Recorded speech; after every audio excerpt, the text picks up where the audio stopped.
Proof number one, God himself has tattoos. I'm gonna let that just sit for a little while. Just let it just marinate. God himself has tattoos. That may sound blasphemous. Here's the scripture. Isaiah chapter 49 verses 14 to 16.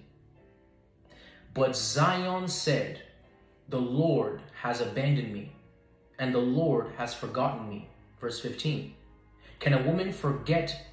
This is God speaking. This is God himself speaking. God speaking now. Can a woman forget her nursing child and have no compassion on the son of her womb? Even these may forget, but I will not forget you. Verse 16. Behold, I have inscribed you on the palm of my hands. The word inscribe here means to write permanently into something.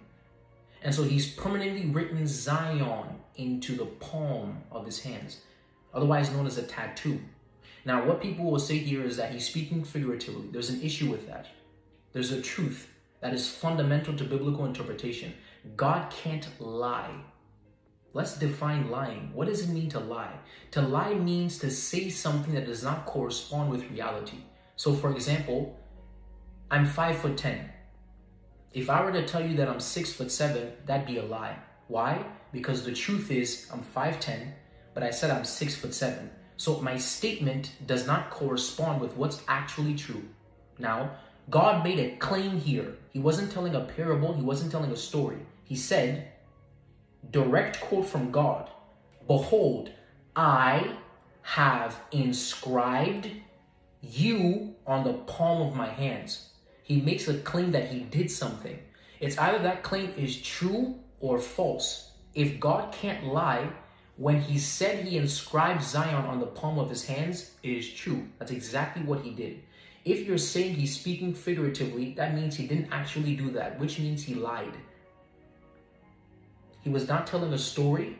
He was not telling a parable.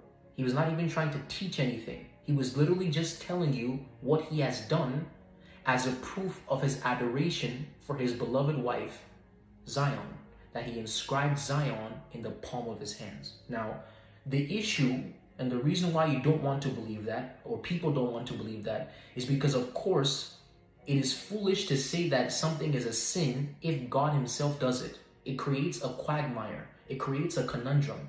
How can God be against tattoos but have a tattoo in the palm of his hands?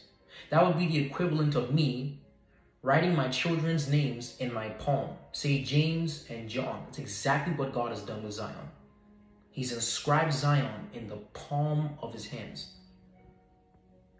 So the first proof that God does not have an issue with tattoos is that God has tattoos. Number two, the second proof that God